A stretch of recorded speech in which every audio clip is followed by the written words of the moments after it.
Hello guys, welcome to standard studies. आज हम लेके आए हैं पार्ट 4 चैप्टर 1 क्लास 9 का, जिसमें ये चैप्टर कंप्लीट हो जाएगा आज। चलिए भैया, ये सब हम देख चुके हैं, सभी ये चीज देख चुके हैं। कन्वर्सेशन कैसा था, मैंने आपको दो एग्जाम्पल भी करवाए थे। वो कोई रीजन से वो एडिटेड स्लाइड जो मैंने यहाँ पे एडिटिंग की थी, वो सब चीज़ जा चुकी है ना। तो ये एकदम राउ स्लाइड जो मैंने पहले प्रिपेयर की थी वही आ गई है ना। कुछ मेरे को ध्यान नहीं आया था, चलो कोई नहीं। ये देखो, यहीं से स्टार्ट करना है हमने को। ये हमने कर दिया था, कैंपर वाला होगा शायद, ये कपूर वाला ये भी था।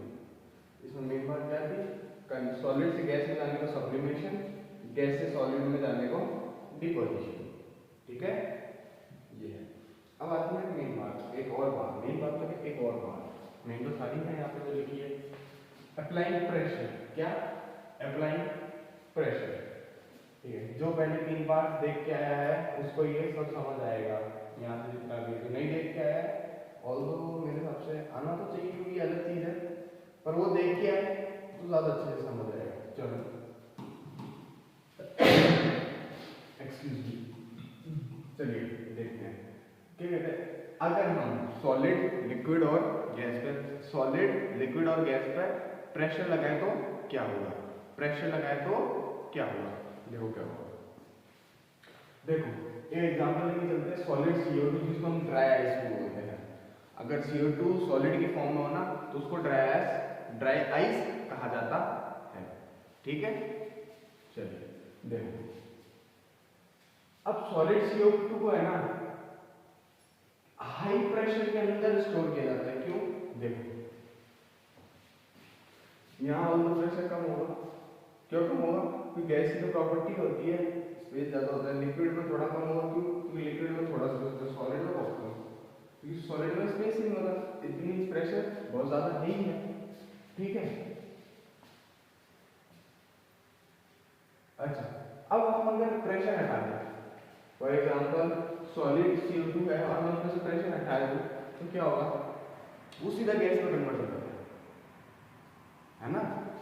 क्या solid CO2 is stored under high pressure because it gets converted directly into gaseous state on decreasing pressure to 1 atmosphere। ये क्या है, मेजरिंग यूनिट ऑफ प्रेशर। ठीक है, एटमॉस्फेरिक प्रेशर को मेजर करना चाहते हैं, मतलब 1 एटमॉस्फेयर एक ऐसा प्रेशर है जिस पर, जिसका अगर मैं सॉलिड CO2 का प्रेशर वहां तक गया हूं ना, तो सॉलिड CO2 ना रह के क्या बन जाती है हमारी गैसीय फॉर्म में कन्वर्ट हो जाती है। आई बात है क्या है, देखो मैं आपको बताता हूँ। वैसे मैं कई सारे स्लाइड्स लाया था, है ना, तो चलो यहाँ पे कर लेते हैं।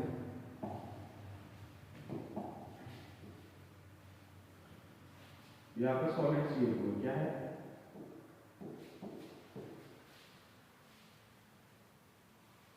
ठीक है।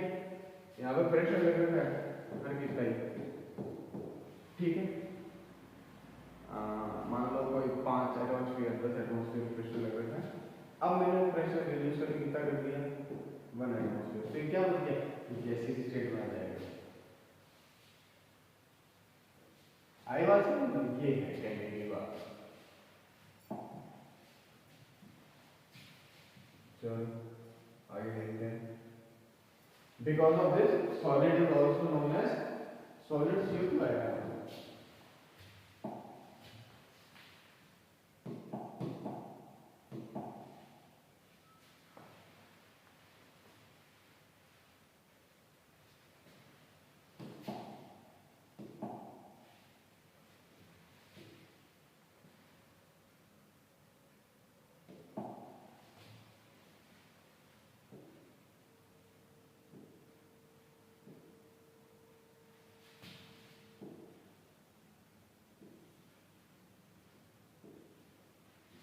ठीक है, यही कारण है कि सॉलिड CO2 को ड्राई आइस बोला जाता है। ठीक है, अब आता है हमारा अगला क्या, इवेपोरेशन। क्या, इवेपोरेशन। इवेपोरेशन बेसिकली सबको पता होता है कि इवेपोरेशन नहीं पता, क्या इवेपोरेशन, ऐसा कौन होगा इवेपोरेशन नहीं पता, इवेपोरेशन सबको पता होता है ना, होता है कि इवेपोरेशन क्या से पढ़ते भी हैं, वाटर साइकिल में भी आपने इवेपोरेशन पढ़ा है, प्रेसिपिटेशन पढ़ा है, पर वो छोटी क्लास की बात है। यहाँ हम थोड़ा सा ज़्यादा अच्छे से जानना पाएंगे इवेपोरेशन के बारे में। तो चलो देखते हैं क्या होता है। देखो, ऐसा फिनोमिना जिसमें लिक्विड चेंज होता है वेपर के फॉर्म में, कोई भी टेम्परेचर पे जो वो उससे बिलो हो, किससे, उसके बॉइलिंग पॉइंट को, उसके बॉइलिंग पॉइंट से उसको इवेपोरेशन कहा जाता है। क्या कह रहा है? ऐसा फिनोमिना या phenomenon of change of liquid into vapour, ऐसा फिनोमिना जिसमें लिक्विड गैस में या वेपर में, कहीं हम तो ज्यादा बेटर रहेगा, वेपर में कन्वर्ट होता है एट एनी टेम्परेचर, कोई भी टेम्परेचर पे जो कि कम हो किसी उसके बॉइलिंग पॉइंट से। बॉइलिंग पॉइंट क्या होता है मैंने आपको बताया था, समझाया हुआ है ना, कहाँ समझाया है? मेल्टिंग पॉइंट, बॉइलिंग पॉइंट, वो बहुत अच्छे से समझाया हमने, ठीक है, आपको इस स्लाइड में। तो जितनों ने वो देखा है उसको समझ आ रहा होगा, नहीं देखा उसको नहीं आ रहा होगा, ठीक है, क्या बोल रहे? हाँ चलो, इवेपोरेशन की डेफिनेशन समझ में आई? आप बोले तो मैं पढ़ के बता दूं, समझा दी मैंने क्या? The phenomenon of change of liquid into vapour at any temperature below its boiling point is called as evaporation, ठीक है। अरे पानी है, गैस पे रखते हो, वो भाप बनती है, वो भाप क्या है? इवेपोरेशन हो रहा है। और क्या हो रहा है? तालाब है, धूप पड़ती है, सूख जाते हैं गर्मी में, क्यों? क्योंकि इवेपोरेशन होकर ऊपर चला गया, फिर वो इवेपोरेशन होकर ऊपर चला गया, अब पानी ऊपर तो है, वेपर के फॉर्म में, वो अलग बात है। फिर क्या होता है, जैसे थोड़ी थोड़ी ठंड सी आने लगती है तो फिर वो कंडेंस होने लगता है, वो कंडेंस होकर वो नीचे आता है, इसीलिए रेनी सीजन होता है।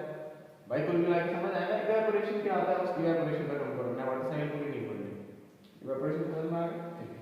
अब फैक्टर्स अफेक्टिंग इवेपोरेशन, अब हम देखेंगे इवेपोरेशन को कौन कौन से फैक्टर्स अफेक्ट करते हैं। मतलब इवेपोर मतलब अगर हम ऐसा होता है फैक्टर्स का मतलब फैक्टर अफेक्टिंग अगर आप पढ़े तो आपको मतलब पढ़ना पड़ेगा 9th 10th 11th 12th आप दोनों तरफ पढ़ोगे क्या, फैक्टर्स अफेक्टिंग और एप्लीकेशन चीजों की, ये आपको पढ़नी पड़ती है ना। तो फैक्टर्स अफेक्टिंग में क्या होता है, ऐसा होता है अगर मैं ऐसा कर दूं तो इवेपोरेशन कैसा होगा, अगर मैं ऐसा कर दूं तो इवेपोरेशन कैसा होगा, अगर मैं ऐसा कर दूं तो इवेपोरेशन कैसा होगा, अगर मैं ऐसा कर दूं तो इवेपोरेशन कैसा होगा, ये होता है फैक्टर अफेक्टिंग, ठीक है। अब अगर 5 ml का पानी लेने के इसमें टेस्ट ट्यूब में, अब उसको प्लेस कर दो किसी विंडो के पास, फैन के नीचे, मतलब फैन चलना चाहिए, कोई विंडो होनी चाहिए, ठीक है सर, कर देंगे।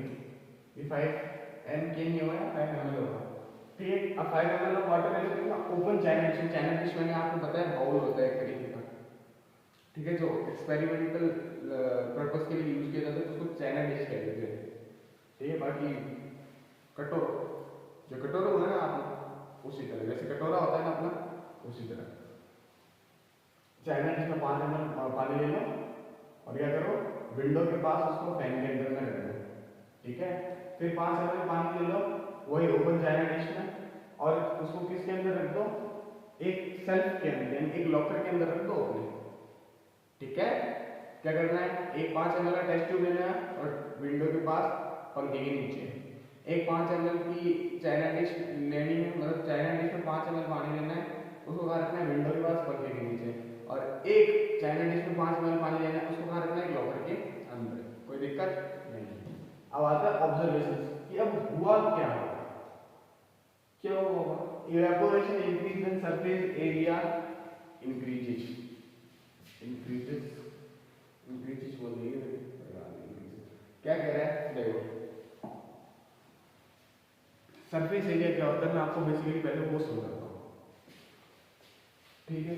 सरफेस आप सभी को पता है क्या होता है, मैं मान लो ये आपका एक सरफेस है, क्या है, सरफेस है, यहाँ पे किसी को दिक्कत, ठीक है। अब ये जितना एरिया कवर कर रहा है वही इसका सरफेस एरिया है, समझ पा रहे हो। अगर ये स्टाइलस यहाँ आया है तो इसने कितनी जगह ली है, वह इसका सरफेस एरिया होगा। ये मेरे पास नोटबुक है एक, ठीक है, अब इसने कितनी जगह ली है वो इसका सरफेस एरिया होगा। इस पैटर्न ने दीवार पर कितना सरफेस एरिया लिया, यानी कि कितना एरिया कवर कर लिया है, वो इसका क्या है, सरफेस एरिया। अब समझ में आई बात, सरफेस पे आने वाला area is basically the surface area. ये इसका सरफेस एरिया है। आएगी बात समझ में? आगे बात समझ में? अब मैं कह रहा हूं इसमें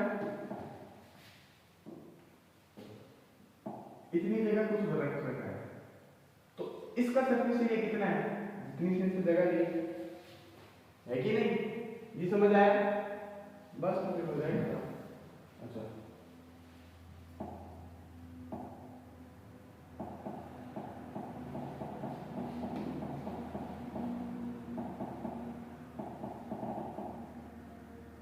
ओके,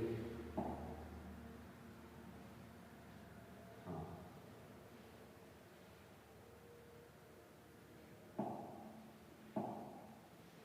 ठीक है।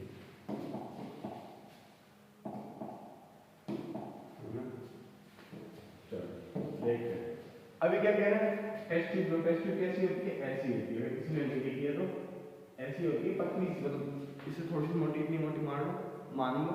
बाकी अलग अलग साइज आते हैं, पर बेसिकली एक टेस्ट ट्यूब जो जिसमें हम बात कर रहे हैं अभी, और जो मैक्सिमम मेजॉरिटी यूज होती है वो यही होती है। इसमें 5 ml पानी दिया, ठीक है। एक चाइना डिश ले लो,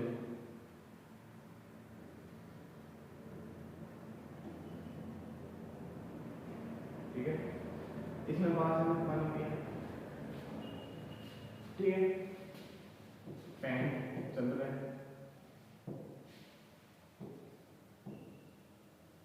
फैन चल रहा है। विंडो के पास से धूप आ रही है, विंडो के पास से धूप आ रही है, आ रही है। अब बताओ ये कितने, मतलब ये ज्यादा ऊपर आ रहा है ना भाई, है ना? ग्राउंड लेवल से ज्यादा ऊपर आ रहा है। तो अब इसमें आप मेरे को बस इतना बता दो, एक चीज आपसे मैं पूछूंगा, इसमें सरफेस एरिया ज्यादा किसका है? किसने ज्यादा एरिया कवर किया है?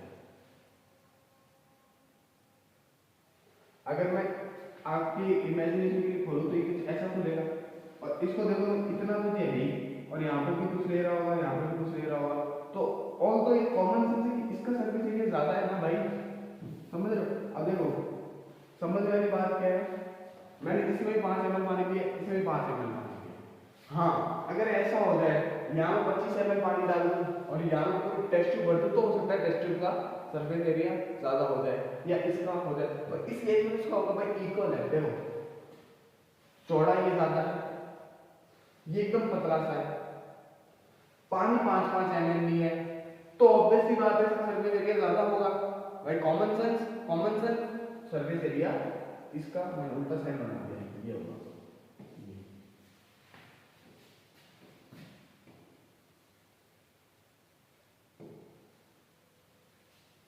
अगली बात समझ, सरफेस एरिया इसका ज्यादा होगा, ठीक है, और इसका कम होगा, ठीक है। ये आगे समझ में? चलो इंटरनेट पे अपना काम, अगर इतना समझ आ गया तो नहीं आया तो इस चीज को वापस देखना, फिर भी नहीं आया तो कमेंट बॉक्स में सॉरी। बाकी अभी और अच्छे से समझ आएगा आगे, एग्जांपल आएगा। हां अभी चलेगा example, while putting clothes for drying up we spread them out. अच्छा अब ये तो बहुत कॉमन चीजें हैं, तो आपको समझ आ जाएगी। अगर मैं जैकेट को खोल के लाऊं, पानी में ले जाऊं, घूम निचोड़ के लाऊं, सॉरी बिना निचोड़ के उठा के लाऊं, ठीक है, और ऐसी एक और जैकेट ले लूं, उसको भी बिना निचोड़ के उठा के लाऊं। अब एक को तो मैं ऐसे गुड़मुड़ करके पटक दूं, और एक को अच्छे से सुखा दूं, निचोड़ूं नहीं, खाली सुखा दूं, उसके ऊपर ईंट रख दूं, ठीक है। अब हवा भी चल रही, धूप भी चल रही, आप बताओ सबसे पहले कौन सी सूखेगी? कौन सी? आवाज नहीं आ रही कमेंट बॉक्स में लिख दो, मैं कमेंट पढ़ दूंगा आपकी। अभी आवाज नहीं आ रही है, कान खराब है मेरे, मान लो, ठीक है, या नेटवर्क इश्यू हो सकता है, तो कमेंट बॉक्स आपका है, उस कमेंट बॉक्स में मेरे को लिख के बताओ। और अब मैं इसका आंसर देता हूं, लिख दिया ना आप लोगों ने लिख दिया ना, ठीक है। तो मैं बताओ जो हमने फैला के डाला है वो जल्दी सूखेगा, इसके पीछे साइंस क्या है कि सरफेस एरिया बढ़ गया ना उसका। अब सरफेस एरिया ये मत समझना इस तार पर ज्यादा लंबा सूखा है, तो उस कपड़े का सरफेस एरिया कितना ज्यादा हो गया, अब उस पर हवा कितनी भिड़ेगी, है ना भाई।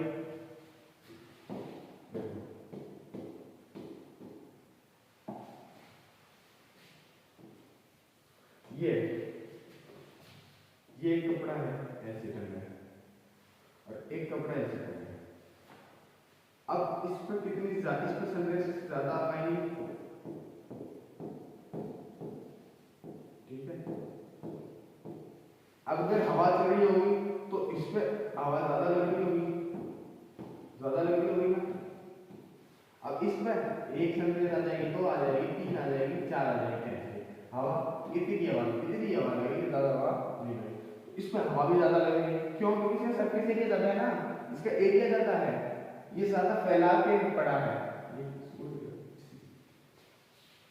अब मेरे को लगता है कि क्लियर हो गया होगा ये वाला कॉन्सेप्ट, ठीक है। अगला देखते हैं, इवेपोरेशन बढ़ता है कब, जब टेम्परेचर बढ़ता है। ये तो कॉमन है, ये तो सबको पता है, जितनी ज्यादा धूप होगी उतनी जल्दी सूखेगा। इस पर टाइम वेस्ट करना मेरे को लग नहीं रहा कि कोई फायदे की बात है।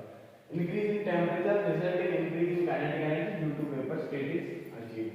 क्या होता है, टेम्परेचर बढ़ता है तो काइनेटिक एनर्जी बढ़ती है। लेक्चर नंबर फर्स्ट है, सेकंड में है ये, है ना।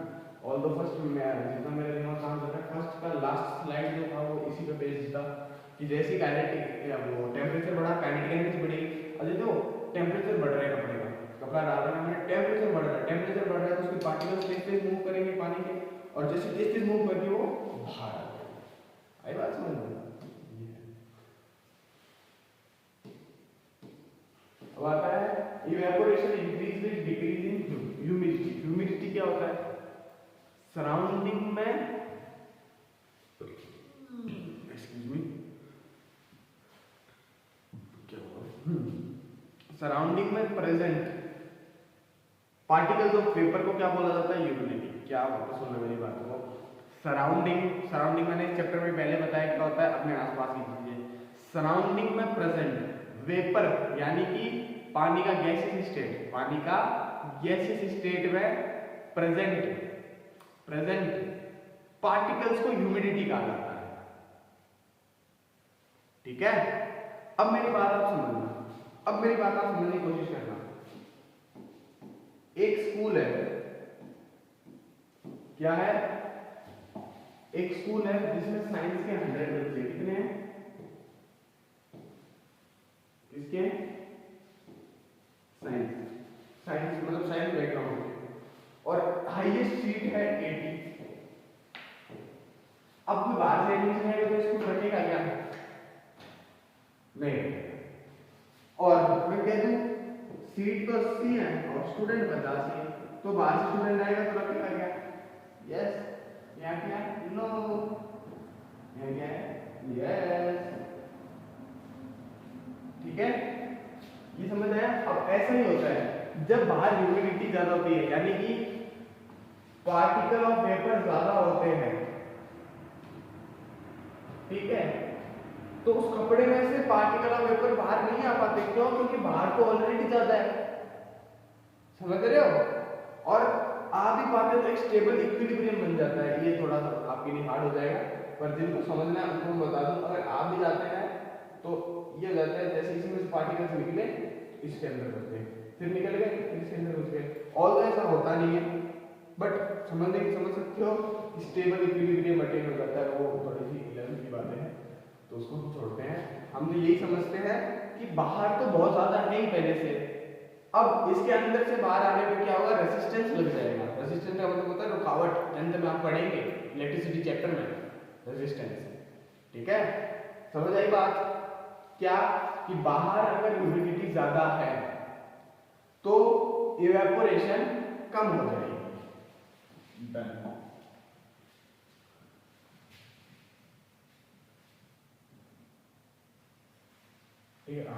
The air around us cannot hold more than a definite amount of water vapor.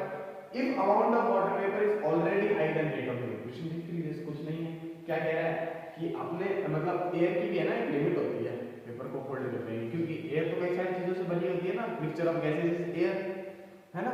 तो एयर की मतलब कुछ एक सर्टेन अमाउंट होता है जहां तक वो वेपर को होल्ड कर सकती है, और जब वो अमाउंट पहले ही हाई है, मतलब amount of vapour in atmosphere high है, तो फिर इवेपोरेशन तो डिक्रीज होगी, वही लिखा है और कुछ नहीं। अब आता है अगला, evaporation increase in wind speed. बहुत कॉमन है, जितनी तेज हवा चलेगी उतनी जल्दी कपड़ा सूखेगा, इसमें कुछ रॉकेट साइंस नहीं है, जो मैंने 4-5 पॉइंट समझाए, कितने 1 2 3 4 पॉइंट। रॉकेट साइंस नहीं, बहुत कॉमन साइंस है, ठीक है। The particles of water vapour move away with the wind decreasing the amount of water vapour in surrounding. अब क्या होता है, हवा चल रही है, मान लो यहाँ सराउंडिंग में वेपर भर भी रहे हैं, ठीक है, हवा चल रही है, तो क्या वो हवा के साथ ही जाएगी? जाएगी। धूल मिट्टी जाती है ना, अब वेपर तो अपने को दिखते भी नहीं है, जब धूल मिट्टी दिख रही है, धूल मिट्टी उड़ जाती है तो वेपर तो हर कितने उड़ते हो, तो वो सराउंडिंग्स वाले वेपर को लेके जाती है। लेकिन अब यहाँ से जैसे इस कपड़े में जो वेपर था वो बाहर आएगा, शर्ट, अब जैसे ही वो निकला फिर एक और बात, वो भी शर्ट, एक और निकला फिर वो भी चला गया, एक और निकला फिर उसको भी हवा लेगी, फिर एक और निकला उसको भी हवा लेगी, समझ आया? ये चल रहा होता है। तो ये आप पढ़ लेंगे सारे पॉइंट्स। अब होता है कुछ क्वेश्चन कैसे हैं जो डायरेक्ट आपके पेपर में आ सकते हैं, कुछ और भी क्वेश्चन है, इसके बाद मैं कोशिश करूंगा कि आपके लिए एनसीईआरटी सॉल्यूशन भी प्रोवाइड करवाया जाए इस चैनल के थ्रू, क्योंकि नुकसान किसी का नहीं होना चाहिए। किसी को अगर आंसर लिखना आता है, जिसकी कॉन्सेप्ट क्लियर है, उसके लिए तो बढ़िया है, अगर नहीं आता तो ये आपके लिए क्लासेस सीख लो जिससे आप 10th के लिए प्रिपेयर्ड हो जाए, ठीक है। क्या है, अब ये तो मैं बहुत शॉर्ट में लिख के लाया, उसको आप बड़ा भी कर सकते हो और 2 नंबर में पूछे तो इतना भी लिख सकते हो, है ना, और बाकी वो आपको आता है पढ़ा देना, इतना तो 9th क्लास के बच्चे को ये तो आता है, ठीक है। और एनसीईआरटी सॉल्यूशन जब लाए जाएंगे तो बहुत ही अच्छे से पढ़ाया जाएगा, ठीक है। व्हाट इज एडवाइस, क्वेश्चंस को पढ़ाया तो अच्छे से अभी भी जा रहा है, कॉन्सेप्ट को क्लियर करवाया जा रहा है, पर क्वेश्चन आंसर्स अच्छे से बताए जाए। Why it is advised to wear cotton clothes in summer, भाई कहा जाता है कि गर्मी आ गई कॉटन के कपड़े पहनो, कॉटन के कपड़े पहनो, है ना। इस पर कुछ लोग क्या बोलेंगे कि कॉटन का कपड़ा शरीर को खाता नहीं, आराम देता है। अरे आराम क्यों देता है, क्यों नहीं खाता है? It is advised to wear cotton clothes in summer because it allows the air to pass through it. Cotton के जो थ्रेड्स होते हैं ना, थ्रेड्स ऐसा ऐसा सा कुछ होता है, कहाँ लिखूंगा, ध्यान लिखूंगा, है ना, लिखने में भी जैसे कि बनाना, जैसे ये कॉटन के धागे हैं, तो इनके बीच में थोड़ा थोड़ा गैप होता है, जैसे गैप बन रहा है, इसमें से एयर पास होता है, ये इजी, ठीक है। एंड अगर पसीना आ जाए तो उसको अब्सॉर्ब करता है, पसीने को क्या करता है, एब्सॉर्ब करता है कि नहीं, ठीक है, करता है। अब जैसे ही स्वेट इवेपोरेट होता है तो वो ठंडा महसूस कराता है। सैनिटाइजर हाथ में डाल के देखा है ना, जैसे ही वो सैनिटाइजर ऐसे खत्म होता है ना, जैसे हाथ में देखो तो बहुत ज्यादा होता है, फिर वो जैसे खत्म होता है ठंडा ठंडा लगता है, क्यों? यही साइंस यहाँ है, वो जाता है तो कूलिंग इफेक्ट छोड़ जाता है। तो ऐसा क्या होता है, जैसे ही वो स्वेट क्या करता है इवेपोरेट होता है तो कूलिंग इफेक्ट छोड़ जाता है। आई मेरी बात समझ में? चलो, now why do you see water droplets on the outer surface of a glass containing ice cold water? Ice cold water मतलब बर्फ जैसा ठंडा पानी, ठीक है। गर्मी में आपने देखा होगा ठंडे पानी के बाहर ऐसे मतलब वो ड्रॉपलेट्स की लेयर सी बन जाती है, ये पानी से बाहर बन जाता है, क्यों? इसलिए जो वाटर वेपर एयर के अंदर प्रेजेंट होता है, इसका मतलब water vapour through out the 24 hours present होता है, बिल्कुल होता है ना। जो वाटर वेपर, वाटर के जो पार्टिकल्स बाहर हवा में है ना, ठीक है, उनका टेम्परेचर ज्यादा है तभी तो वो गैसीय स्टेट में पहुंच गए हैं। अब जैसे ही वो कांटेक्ट में आते हैं किससे, ठंडे गिलास से, ठंडे गिलास के पानी से, तो उनकी एनर्जी कम हो जाती है और वो किसमें कन्वर्ट हो जाते हैं, लिक्विड स्टेट में, which we see as water droplet। क्या कहना चाह रहे हैं मैं बता देता हूँ आपको, देखो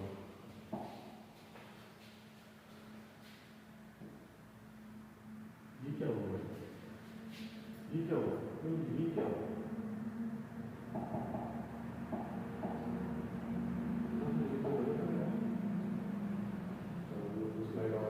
चलो देखो क्या हुआ, मेरे पास ये था, क्या बना बेटा वेपर, ये कैसे बना, जब हीट करा है हमने, है ना, कहा था ना increase in temperature increase in evaporation, वो तो तेज करने के लिए था, पर बेसिकली लिक्विड से इसमें क्या आया है, क्योंकि उसकी काइनेटिक एनर्जी ज्यादा है। अब मेरे को अगर वो बनाना हो तो मैं क्या करूंगा, कोल्ड दे दूंगा इसको, तो मेरा लिक्विड बन जाएगा वापस, है ना। भाई सिंपल है, लॉजिकल बात है, ऐसा ही होता है। बस यही एग्जैक्टली यही हो रहा होता है कि बाहर जो वेपर होता है उसकी काइनेटिक एनर्जी ज्यादा होता है, और जैसे ही वो चिपकता है किससे किससे किससे ठंडे पानी की बोतल से या ठंडे पानी के गिलास से, तो उसको कूलिंग इफेक्ट प्रोवाइड हो जाता है, मतलब वो ठंडा, मतलब वो जो कोल्ड हम बता रहे हैं ना, कोल्ड उधर जा रही थी है ना, वो प्रोवाइड करवा रही थी है ना, वो जो स्टेट कन्वर्ट करवा रही थी, वो कोल्ड उसको मिल जाती है, उसका स्टेट वापस लिक्विड में आ जाता है। ठीक है, उन्हीं को हम फिर वाटर ड्रॉपलेट्स की तरह देखते हैं। समझ आया यहाँ तक? तो ये चैप्टर आपका कंप्लीट हो चुका है। ये मैथ, ये आपका और हमारा प्यारा सा चैनल है जिस पे अभी तक एक ही सब्सक्राइबर है, प्लीज सब्सक्राइब कर दीजिए, लाइक कर दीजिए। व्यूज आ रहे हैं पर उसको कोई देख नहीं रहा है, प्लीज देखिए, प्लीज लाइक करिए, प्लीज सब्सक्राइब करिए, क्योंकि मेहनत लगती है एक वीडियो शूट करने में, ये स्लाइड बनाने में। Please like share and subscribe करिए। और अगर आपने ये यहाँ तक सारे लेक्चर्स पूरे देखे हैं तो बहुत बहुत धन्यवाद, बहुत बहुत धन्यवाद कि आपने मेरी मेहनत को ज़ाया नहीं जाने दिया। जय हिंद, वंदे मातरम।